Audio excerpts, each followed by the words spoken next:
दिसंबर का महीना था। कड़कड़ाती ठंड पड़ रही थी। ठंडी हवाएं ऐसे चल रही थी जैसे किसी ने बर्फ के टुकड़े हवा में घोल दिए हों। एक छोटे से गांव में मोहन नाम का एक गरीब लकड़हारा अपनी पत्नी गौरी और 2 छोटे बच्चों के साथ रहता था। मोहन रोज सुबह जल्दी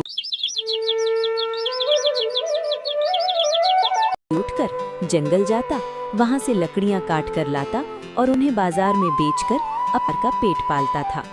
उसकी कमाई ज्यादा नहीं थी, लेकिन वो मेहनती और ईमानदार इंसान था। लेकिन कई मौसम बहुत खराब था। तेज बारिश और कड़ाके की ठंड की वजह से मोहन जंगल नहीं जा पा रहा था। थोड़ा बहुत अनाज था, वो भी खत्म हो चुका था। बच्चों की भूख। एक सुबह मोहन का छोटा बेटा रोते हुए बोला, बेटा, बाबा, मुझे बहुत भूख लगी है। मोहन का दिल जैसे टूट गया। उसने धीरे से अपनी पत्नी से पूछा, मोहन, गौरी, घर में कुछ खाने को है क्या? गौरी उदास होकर बोली, गौरी, नहीं जी, कल पड़ोस से थोड़ा चावल उधार लेकर बच्चों को खिला दिया था। आज तो घर में एक दाना भी नहीं बचा। मोहन कुछ देर चुप रहा, फिर उसने गहरी सांस ली और बोला, ठीक है गौरी, मैं आज जंगल जाऊंगा, चाहे कुछ भी हो जाए। आज कुछ पैसे लेकर ही लौटूंगा। गौरी, लेकिन इतनी ठंड में जाना ठीक नहीं है। मोहन मुस्कुराया। मोहन, बच्चों की भूख से बड़ी ठंड कोई नहीं होती। ये कहकर मोहन कुल्हाड़ी उठाकर जंगल की ओर चल पड़ा। जंगल की अजीब घटना। जंगल के बीच से गुजरते हुए मोहन को अचानक कुछ अजीब दिखाई दिया। एक बड़े पेड़ के नीचे एक आदमी बेहोश पड़ा हुआ था। मोहन घबरा गया। उसने सोचा, अगर मैं इसे छोड़कर चला गया तो ये मर सकता है, लेकिन अगर मैं इसे बचाने लगा तो मेरा पूरा दिन निकल जाएगा और मेरे बच्चे भूखे रह जाएंगे। मोहन बहुत देर तक सोचता रहा। फिर उसने खुद से कहा, नहीं, इंसान की जान सबसे बड़ी होती है।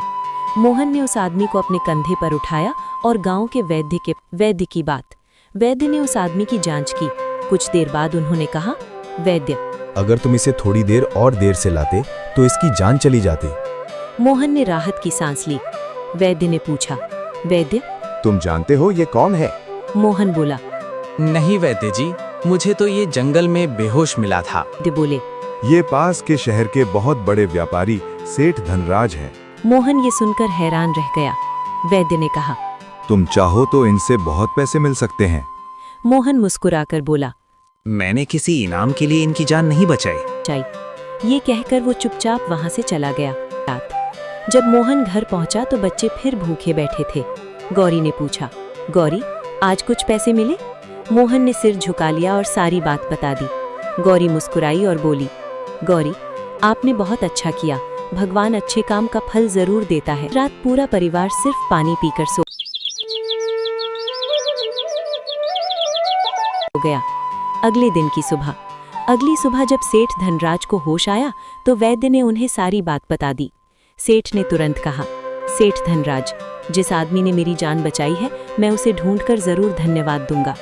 कुछ ही देर में सेठ मोहन के घर पहुंच गए। मोहन उन्हें देखकर हैरान रह गया। सेठ का इनाम। सेठ बोले, सेठ धनराज, तुमने मेरी जान बचाई है, ये लो कुछ पैसे। उन्होंने मोहन को सोने के सिक्कों की थैली दी, लेकिन मोहन ने हाथ जोड़ लिए।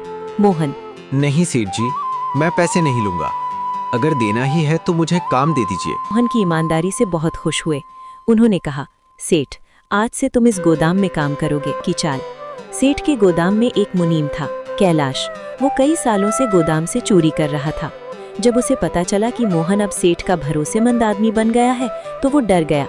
उसने अपने साथी से कहा, कैलाश, अगर ये मोहन यहाँ ज्यादा दिन रहा तो मेरी चोरी पकड़ लेगा। बनाई हम चोरी करेंगे और इल्जाम मोहन पर लगा देंगे। जहर की साजिश। एक रात जब सेठ शहर गए हुए थे, चोरी खोलने गया, लेकिन उसने देखा कि मोहन वहां पहरा दे रहा है। तब उसने चाल चली। वो मोहन के लिए खाना लाया और उसने जहर मिला दिया। मोहन को थोड़ा शक हुआ। उसने वो खाना पास बैठे एक कुत्ते को खिला दिया। कुछ ही देर में कुत्ता मर गया। अब मोहन समझ गया कि मुनीम ही गद्दार है। सच सामने आया। रात को जब कैलाश तिजोरी का सामान लेकर भाग रहा था, तभी मोहन ने उसे पकड़ लिया। इतने में सेठ भी वहां पहुंच गए। कैलाश झूठ बोलने लगा। सेठ जी, मोहन चोरी कर रहा था।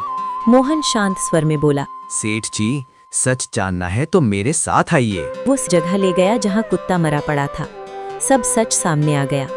अंत। सेठ बहुत गुस्सा हुए। उन्होंने तुरंत कैलाश को नौकरी से निकाल दिया और उसे गांव से भगा दिया। फिर सेठ ने मोहन से कहा, तुम सिर्फ ईमानदार ही नहीं, बहादुर भी हो। आज से तुम इस पूरे गोदाम के मालिक हो। मोहन की आंखों में खुशी के आंसू आ गए। अब उसके बच्चों भी भूखा नहीं सोना पड़ता था। उस दिन के बाद मोहन और उसका परिवार खुशी से रहने लगा। सीख। ईमानदारी और अच्छे कर्म का फल एक